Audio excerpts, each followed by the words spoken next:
اس دھرتی پر میں اس عظیم فرزند کا ذکر کرنے لگا ہوں جس کا نام تو محمد زکریہ ہے، لیکن یہ وہ شخص ہے جسے عالم اسلام میں سب سے پہلے شیخ الحدیث کا لقب ملا ہے۔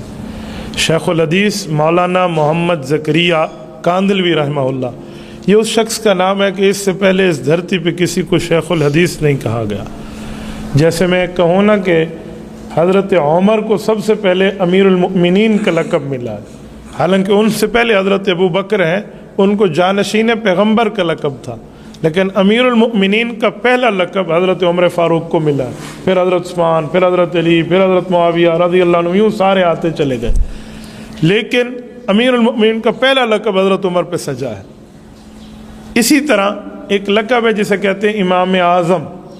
امام اعظم کا لفظی ترجمہ تو ہوتا ہے بڑا امام۔ اگر پیغمبروں میں دیکھیں تو پیغمبروں کے امام رسول اللہ ہے، صحابہ میں دیکھیں تو صحابہ کے امام ابو بکر صدیق ہیں، بلکہ پوری امت کے امام ہیں۔ لیکن اس امام اعظم سے کیا مراد؟ تو اس سے مراد ہے صحابہ کرام کے جتنے شاگرد ہیں ان شاگردوں میں سب سے بڑا فقیہ تو وہ امام اعظم ابو حنیفہ رحمہ اللہ۔ تو امام اعظم کا لقب سب سے پہلے انہیں ملا، ان سے پہلے کسی کو نہیں ملا۔ ایسے ایک لقب ہے قاضی القضات۔ قاضی القضات کا معنی ہے کہ تمام بڑے قاضیوں کا سب سے بڑا اسلامی قاضی، جسے ہم کہتے ہیں چیف جسٹس۔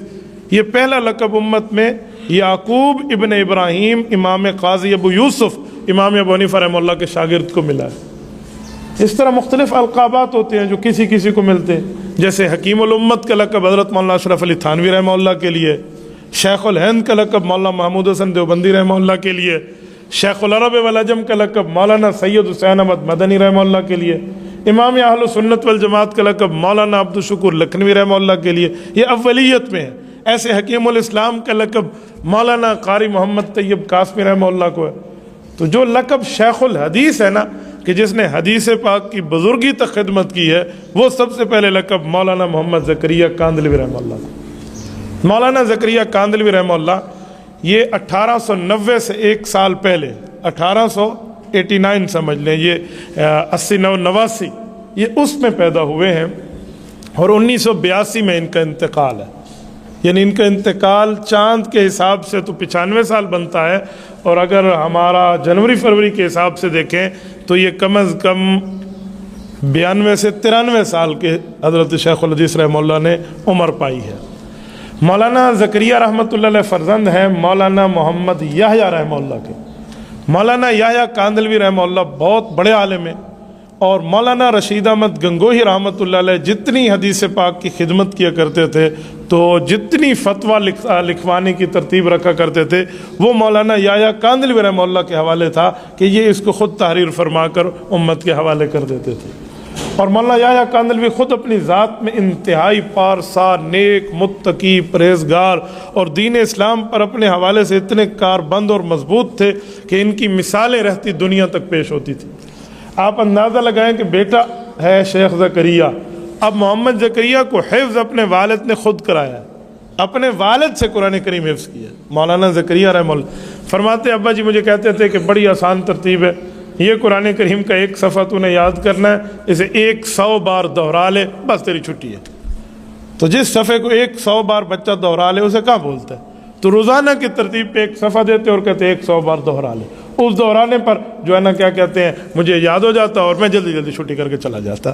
یعنی دل لگی بھی کی ہے اولاد کے ساتھ، اور اسے علم دین میں دیا ہے۔ جب عالم بننے کی باری آئی تو مولانا زکریہ رحمہ اللہ کو کچھ اساتذہ کرام کے پاس بھیجا کہ آپ ان سے پڑھیں۔ انہوں نے اپنی ترتیب پر پڑھا، پہلے یہ کتاب، پھر یہ کتاب، پھر یہ جو ترتیب ہوتی ہے۔ تو حضرت مولانا یحییٰ کاندلوی رحمہ اللہ کو یہ ترتیب پسند نہ تھی، کچھ عرصے بعد خود بلا لی کہ بیٹا میں تمہیں اپنی ترتیب پر پڑھاؤں گا۔ یہ جو حدیث پاک ہے نا، یہ عربی زبان میں رسول اللہ صلی اللہ علیہ وسلم نے ارشاد فرمائی ہے، اس سے پہلے علوم مضبوط کرو۔ آپ کی عربیت اتنی مضبوط ہونی چاہیے کہ آپ حدیث پاک کو جب ہاتھ لگاؤ تو پھر حدیث پاک کی تشریح سمجھ بھی پاؤ اور بتا بھی پاؤ۔ تو ابھی سے تھوڑی عربی پر محنت کرواتا ہوں آپ۔ انہوں نے اتنی خوب محنت کروائی کہ مولانا زکریہ رحمۃ اللہ علیہ کو حدیث کا لقب شیخ الحدیث ملا ہے۔ آپ اندازہ لگاؤ جس وقت ان کی حدیث پاک کی کتاب شروع ہو رہی تھی نا، تو کافی عرصہ لگا عربی میں مضبوط ہونے پر۔ اجمی عربی تو نہیں ہے، ہندوستان کا رہنے والا ہے، کوئی عرب کا تو بندہ ہی نہیں ہے، تو مولانا زکریا رحمہ اللہ فرماتے ہیں والد صاحب غسل کیا، اچھے کپڑے پہنے، خوشبو لگائی اور قبلہ رخ ہو کر دعا مانگی اپنے بچے کے علم حدیث کی شروعات پہ. کہا مجھے نہیں پتا ابا نے کیا مانگی، لیکن میں بھی ابا جان کے کمر کے پیچھے ٹھہر کے ہاتھ اٹھا کر میں بھی کچھ مانگ رہا تھا کہ جو میں نے مانگا ہے وہ تو مجھے پتہ ہے. تو شاگردوں نے پوچھا حضرت آپ نے کیا مانگا؟ فرمایا میں نے یہ مانگا کہ اللہ مجھے حدیث پاک جلد پڑھنے کا شوق تھا، لیکن ابا جان عالم دین ہے، مفتی ہے، محدث ہے، تو حدیث پاک کے معاملات سمجھتا ہے، تو اس نے کچھ عرصہ انتظار کرا کہ ابھی نہیں، ابھی مضبوط رہو، پہلے عربیت مضبوط کرو، صحابہ کرام کے فتاوی کو پڑھو، اولیاء کرام ان کی پوری ترتیب پڑھ کے پھر حدیث کو پاک کو ہاتھ لگانا. تو اللہ تھوڑی دیر ہو گئی ہے مجھے حدیث پاک شروع کرنے میں، مولا وفات تک مجھے حدیث کی خدمت سے جدا نہ کرنا. کہتے میں یہ مانگ رہا تھا اور یہی ہوا ہے یار. اس شخص کی علم حدیث کی خدمت آج دنیا میں، حیران ہو جاتا ہے بندہ. حضرت مولانا زکریا رحمۃ اللہ علیہ. اچھا پہلی شادی جو ہے ان کے والد کے انتقال کے بعد ہے.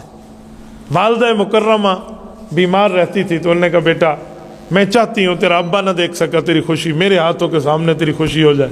تو ان کی پہلی شادی ہوئی، لیکن بیوی کچھ عرصہ رہ کر وفات پا گئی. وہ زاہدہ عابدہ عتیقہ ایک خاتون تھی جو بالکل 100% اللہ والی تھی اور بیمار بھی تھی، تو وفات پا گئی. اس کے بعد ان کا دوسرا رشتہ جو ہوا ہے وہ ایسا رشتہ ہوا کہ اس خاتون نے، وہ کہتے ہیں ایک کامیاب مرد کے پیچھے ایک نیک عورت کا ہاتھ ہوتا ہے. یہ بات یاد رکھیں، ایک کامیاب مرد کے پیچھے ایک نیک عورت. ہر عورت کی بات میں نہیں کرتا، میں نیک عورت کی بات کرتا ہوں جس کے ساتھ اللہ کی مدد ہوتی ہے. ہو سکتا ہے اللہ نہ کرے کسی کی خاتون جو ہو وہ غلط راستے پہ، تو آپ کہیں گے ہر کامیاب مرد کے پیچھے ایک عورت کا ہاتھ ہوتا ہے. عورت نہیں، نیک عورت کا ہاتھ ہوتا ہے. تو حضرت شیخ زکریا رحمۃ اللہ علیہ کو بیوی رب نے وہ عطا فرمائی جو انتہائی نیک پارسا تھی، اور انہوں نے کہا کہ بس ہمیں ہمارے گھر کے حقوق سب کچھ کے معاملات بعد میں، اور علم حدیث علم قرآن کی خدمت ایسے سمجھو ہمارے حقوق ہیں وہ سب سے پہلے آپ ادا فرمائیں. یعنی اس عورت نے ان کو علم دین کے لیے وقف کیا. بہت کم ہوتا ہے بیوی کہ تیرے پاس میرے لیے ٹائم ہی نہیں ہے، یوں نہیں ہے. اس عورت نے حضرت خدیجۃ الکبریٰ رضی اللہ عنہا کی سنت کو زندہ کیا ہے. حضرت خدیجہ رضی اللہ عنہا نے بھی تو اللہ کے رسول کو کبھی یہ نہیں کہا نا کہ آپ مجھے ٹائم نہیں دیتے، بلکہ رسالت میں آپ جب جاتے تھے ایک ہفتہ جا کر گزارتے وہاں پر غار حرا کے اندر، تو حضرت اماں خدیجہ رضی اللہ عنہا بستر تیار کر کے دیتی، زاد سفر تیار کر کے دیتی، کھانے پینے کا سامان تیار کر کے دیتی، اور ساتھ بھیجنے میں جو ہے نا کیا کہتے ہیں وہ دعائیں دیتی. کہتے ہیں کامیاب ماں اور کامیاب بیوی وہ ہے جب اس کا شوہر یا اس کا بیٹا گھر سے باہر جائے اور دروازہ بند ہو تو اللہ کے لیے ہاتھ اٹھا لے کہ میرا اللہ اس کی مدد اور نصرت فرما. اور جب رسالت مآب وہاں سے تشریف لائے، جو پہلی بار جبرائیل امین آئے تھے اور وہی کا ایک خوف اور بوجھ محسوس ہوا تھا، کیونکہ وہی پہاڑوں پہ اترے تو وہ ریزہ ریزہ ہو جاتا. یہ تو حضور پاک کا قلب اطہر ہے جو برداشت کر گیا تھا. تو حضرت رسول اللہ کے چہرے پر پریشانی دیکھ کے اماں خدیجہ نے 5 لفظ فرمایا واللہ لا یخزئک ابدا انک لتصل الرحم وتحمل الکلب وتقری الضیف وتکسب المعدوم وتعین علی نوائب الحق. سینہ چھوٹا مت فرمائیے، سینہ بڑا رکھیے، پریشان مت ہوئیے، تسلی رکھیے. اللہ آپ کو ضائع کرے گا؟ کیسے ہو سکتا ہے؟ میں نے آپ کی خدمت میں اتنے سال گزارے، 15 سال کا اپنا تجربہ بتایا. رسالت میں آپ کی 25 سال عمر تھی جب اماں خدیجہ آئی، 40 سال عمر تھی جب اعلان نبوت ہوا. تو فرمایا میں نے 15 سال میں آپ کو دیکھا ہے، دن رات آپ کے دیکھے ہیں. انک لتصل الرحم، آپ سے بڑا صلہ رحمی کرنے والا کوئی نہیں ہے. وتحمل الکلب، بوجھ اگلے کا ہوتا ہے، اس کو بوجھ اٹھانے میں مدد آپ کرتے ہیں. وتقری الضیف، مہمان آپ کے دروازے سے کبھی خالی نہیں جاتا. وتکسب المعدوم، لوگ اس کے لیے کماتے ہیں جو ان کے ہوتے ہیں، آپ ان کے لیے کماتے ہیں جو کمانے کی حیثیت ہی نہیں رکھتا. وتعین علی نوائب الحق، آفت خدا بندی ان پر آ جائے لیکن آپ اپنی صلاحیتوں کو ان لوگوں کے لیے وقف کر دیتے ہیں. ایسے بندے کو رب کبھی ضائع نہیں کرے گا. یہ وہ روح ہے جو رسالت مآب علیہ الصلوۃ والسلام کی تسلی کے لیے حضرت اماں خدیجۃ الکبریٰ کی زبان اقدس پیدا ہوئی. تو یہاں بیوی بھی ایسی ملی حضرت شیخ زکریا رحمہ اللہ کو، ایسی صفات والی. ورنہ تو ہم جیسے تو اہل بیت اور صحابہ کے قدموں کی دھول کہاں، جنہوں نے اس یاد کو تازہ کیا.